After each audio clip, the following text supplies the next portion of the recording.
Brincadeira. Boa tarde, telespectadores da Web TV Magnífica Mundi. Nós estamos aqui começando mais um papo de redação. Em comemoração ao 7º aniversário da Magnífica Mundi, nós estamos entrevistando o reitor da Universidade Federal de Goiás, Edvard Mandureira. Reitora, nós gostaríamos de saber, para começar, como que, assim, queria que o senhor fizesse um balanço desse 1 ano e meio de gestão. Bom, acho que, como toda gestão, tem um período inicial que é um período de adaptação de toda a equipe que assume a universidade, que é uma equipe nova que tem desafios, né, de entender todo o funcionamento da máquina e também das relações com o nosso mantenedor maior, que é o Ministério da Educação. E durante esse primeiro ano, nós procuramos definir algumas políticas e algumas formas de trabalho, sempre com foco daquilo que a gente já falava mesmo antes da nossa posse, né?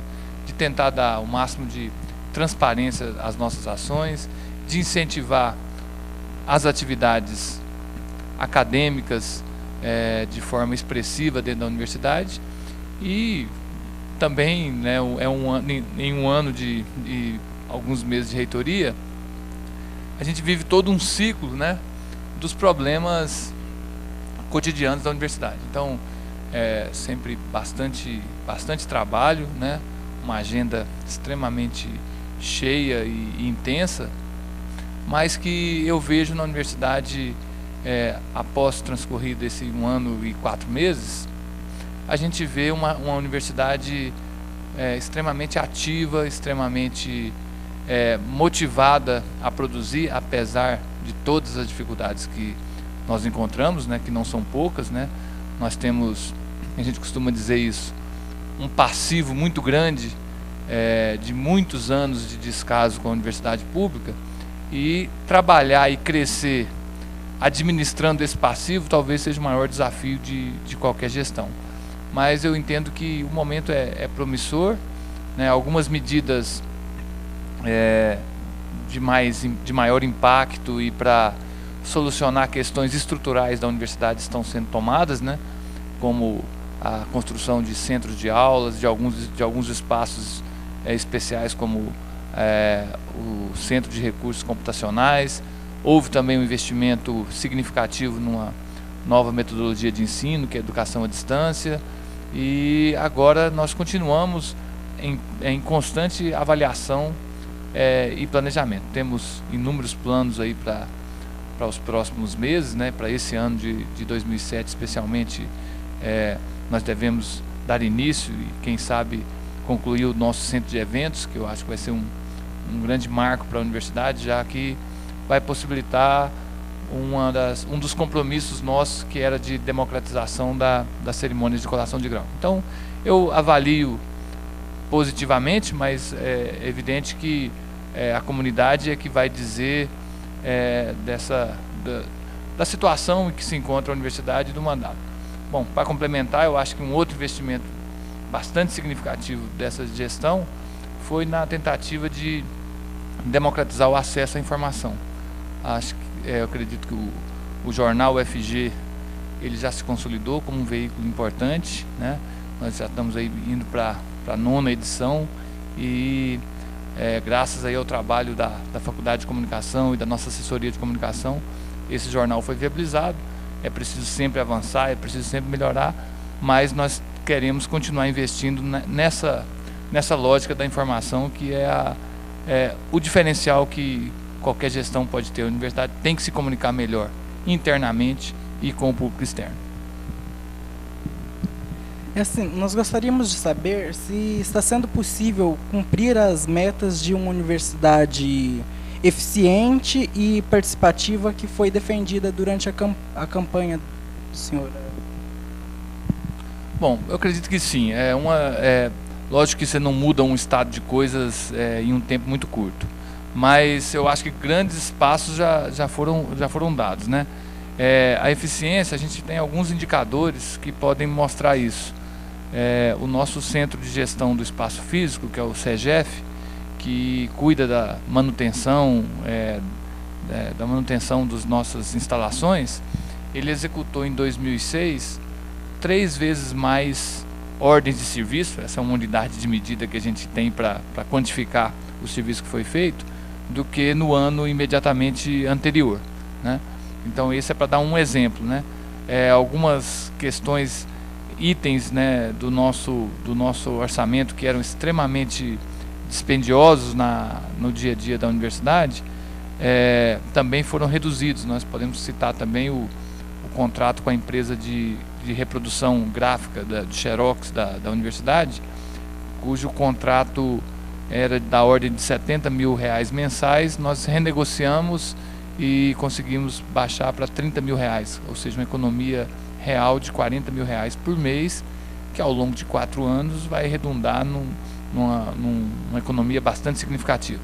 Temos muitos desafios, né?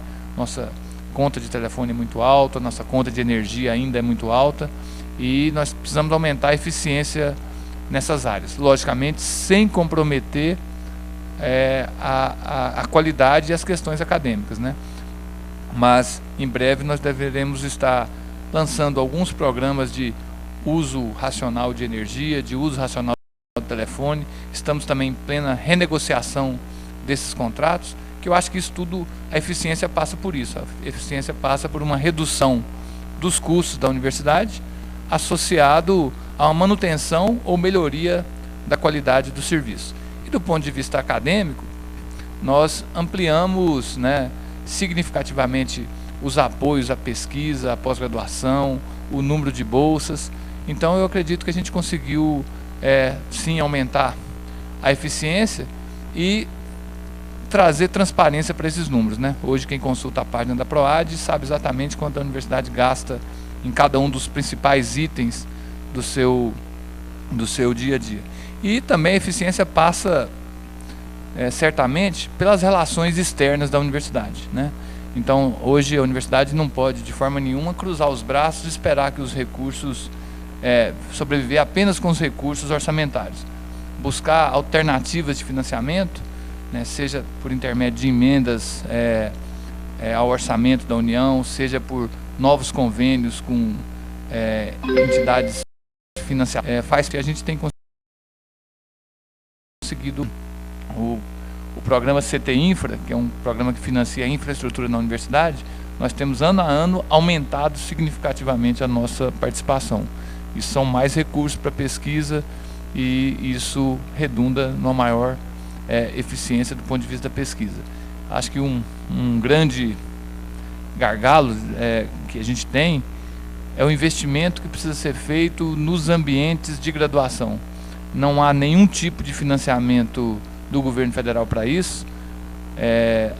Nessa semana mesmo eu tive com o secretário de Educação Superior do MEC e sugeri a ele que uma rubrica de recursos que ele tem disponível lá fosse destinada a apoio a esses laboratórios, né? E aí a gente tem laboratórios, não gosto muito da palavra, mas é uma realidade, laboratórios sucateados por toda a universidade. Então os equipamentos de graduação encontram-se defasados e a gente precisa de um mecanismo de financiamento, já que hoje o financiamento que a gente tem normalmente é financiamento para pesquisa e pós-graduação, e a graduação sempre tem sido deixado de lado. Então retomar isso é uma meta nossa para que a gente possa dar as condições adequadas aos funcionamentos dos cursos de graduação, né? Eu acho que os cursos de comunicação são exemplos claros dessa defasagem e que precisa ser corrigido. Agora a gente sabe do custo disso, né? E que isso precisa de um aporte especial de recursos. E nós estamos batalhando para que isso ocorra. Mas eu queria saber se já existe essa discussão de buscar financiamento fora, se já tem sido, se está só uma proposta ou se já tem sido buscado e de que forma, de que maneira? Bom, a gente faz isso cotidianamente, praticamente o tempo inteiro. E a grande fonte de recursos para financiamento é o próprio governo federal. Eu tenho implementado uma prática de quinzenalmente está em Brasília, nos ministérios, na Petrobras e nos órgãos onde existem recursos, tentando buscar soluções para essas questões. Então nós temos projetos apresentados no próprio Ministério da Educação, no Ministério da Ciência e Tecnologia, em algumas áreas, não na área de comunicação, mas de outras, no Ministério da Saúde, e a gente tem conseguido êxito em alguns desses projetos. Agora, o que precisaria efetivamente é isso que a gente...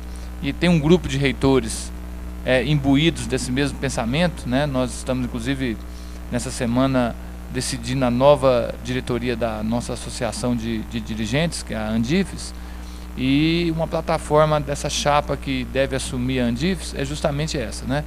É de buscar um apoio de forma objetiva e clara do MEC para a graduação, já que a pós-graduação, como eu já disse anteriormente na outra questão, tem sido repetidamente beneficiada, né, via CNPq, via CAPES, via própria FINEP, que são órgãos do governo federal que priorizam o investimento na pós-graduação.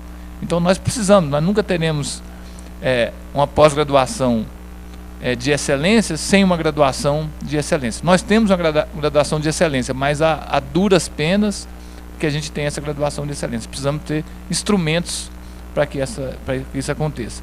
Então nós estamos com criatividade buscando isso, né? E vamos solucionar alguns problemas desses, né? Nós já até estamos planejando para o próximo ano, dentro do nosso recurso orçamentário, uma destinação de apoio a laboratórios de graduação. Mas isso é aquilo, né? A gente apertando um recurso que é pequeno, a gente espremendo mais ele, talvez sacrificando uma outra área para garantir isso. Sendo que o governo federal, que é o nosso mantenedor, que deveria ter a responsabilidade de ter um programa de grande porte para beneficiar a graduação. E eu acho que a gente vai conseguir. Mas vamos trabalhar nas duas frentes, né? Ou nas três, né? Com os projetos que a gente apresenta cotidianamente nos ministérios e nas empresas públicas, com a lógica do nosso próprio orçamento e com a lógica de um financiamento específico para isso, como já aconteceu no passado. Sobre a questão da socialização do conhecimento e do acesso à universidade, discute-se nesse momento a adoção pela UFG do sistema de cotas. E como seria a adoção desse sistema? Seria possível essa adoção já para o próximo vestibular? E que a UFG é uma das únicas universidades em geral que ainda não assumiu uma posição clara com relação ao sistema de cotas. Bom, só uma pequena correção.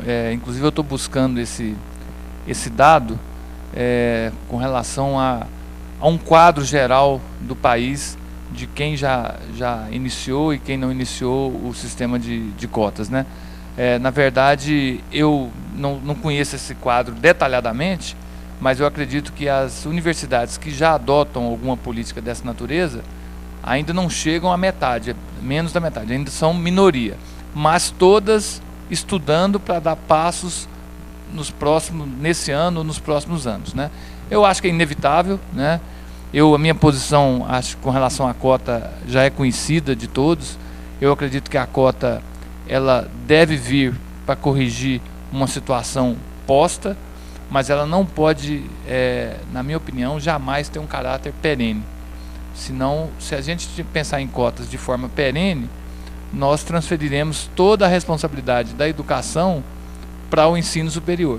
Nós precisamos fazer com que o governo, né, e o governo, aí eu falo não governo federal, eu falo governo estadual, governo municipal, invista efetivamente em educação para que a gente consiga fazer com que as pessoas beneficiárias das cotas não precisem mais dessas cotas. Elas entrem por seus méritos, por ter tido uma educação adequada. A gente precisa corrigir o problema no ensino básico e não transferir para a universidade. Emergencialmente, na universidade, sim. Bom, então vamos à sua questão propriamente dita, né? Nós devemos, para esse vestibular, ter algumas alterações já no processo seletivo. Ainda não com implementação de cotas, mas já com um bônus para estudantes de escolas públicas, provavelmente com a entrada do Enem no processo, com maior número de isenções da taxa de inscrição no vestibular. Então nós vamos trabalhar no acesso, associado ao acesso, a permanência. A ideia é ter uma política de permanência, que a gente tem investido bastante também na ampliação dos mecanismos de assistência estudantil. E na outra ponta, nós estamos trabalhando firmemente com a ideia de um cursinho preparatório aqui dentro da universidade, com o apoio dos estudantes que já estão aqui, para também o acesso. E eu acho que aí sim, a gente nós teremos um panorama logo no início do ano, mas paralelamente a isso, nós temos o resto desse ano e mais o começo do ano que vem para discutir efetivamente a questão das cotas. Eu acho que é a hora da discussão e eu acho que implementar as cotas, e acho que isso já ficou claro para a universidade, que a nossa prática é de diálogo e de aproximação com a comunidade acadêmica como um todo, não daria para falar numa simples decisão da reitoria implementar o sistema de cotas. Acho que precisa ser debatido na universidade, como a gente está debatendo a questão da reestruturação da universidade, tivemos o debate sobre a universidade nova, a questão da expansão. A gente quer o envolvimento, né? Até retomando um pouco da campanha, né? Nós dizíamos lá na nosso slogan, era você construindo a UFG. Eu acho que a UFG se constrói assim mesmo, a partir das pessoas que estão aqui dentro e que farão com que as coisas aconteçam, né? E não uma decisão a partir da reitoria sendo implementada para toda a comunidade. Mas eu acredito que devemos aprofundar sim, né? O primeiro ano nós discutimos uma série de outras questões, acho que agora chegou a hora, juntamente com o REUNE, né, que nós estamos aí com o decreto do REUNE publicado. O REUNE fala, dentre as diretrizes para expansão das universidades deve estar diminuição da evasão, aumento da relação aluno-professor, nova arquitetura acadêmica, inclusão social, assistência estudantil e uma série de coisas estão previstas. E acho que aí sim, é o momento da gente discutir, aprofundar e aí acho que para o próximo, para o vestibular seguinte, já avançar nessa direção. Então, só para concluir, nós gostaríamos de saber qual é a sua posição e o seu papel frente à reforma universitária. Acho que nesse momento a reforma universitária, o projeto de reforma universitária, ele se encontra no Congresso Nacional completamente comprometido, né? E muito estranho até a política do governo federal, que fala da reforma universitária, tem um projeto e o REUNE, na verdade, ele propõe uma reforma universitária para as universidades federais, né? Então, pelo que eu sinto, esse projeto de reforma universitária, ele não prospera dentro do Congresso. Ele está parado com 300 e tantas emendas já anexadas a ele, e acho que aí é uma leitura muito particular. Acredito que o governo percebeu que ele não vai andar e está buscando outras formas. Aí acenou com o REUNE, né? E o REUNE é uma alternativa que está posta, que nós poderemos trabalhar numa forma de expansão. Ele tem alguns problemas, mas ele trabalha numa forma que a gente consegue ter mais autonomia. Então, o projeto de reforma universitária, como ele foi apresentado pelo governo na sua chamada quarta versão, ele não serve às universidades federais. Ele compromete extremamente a autonomia e o financiamento das universidades. E eu digo o seguinte: o que a universidade precisa para caminhar e fazer a diferença?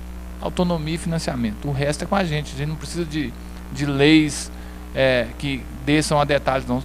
Se nos der a autonomia e o recurso para fazer a universidade, nós faremos a universidade que o povo brasileiro precisa. Então, minha posição hoje, aquele processo, se dependesse de mim, aquele projeto, ele ficaria lá no Congresso, arquivaria aquilo lá e vamos trabalhar com uma lógica diferente, porque já foi tão comprometido, tão mutilado, que ele não serve mais à universidade brasileira. Certinho, nós encerramos por aqui e queremos agradecer a sua participação, né? E você confere mais programação com a Magnífica Monde. O orçamento que estava previsto, tanto de orçamento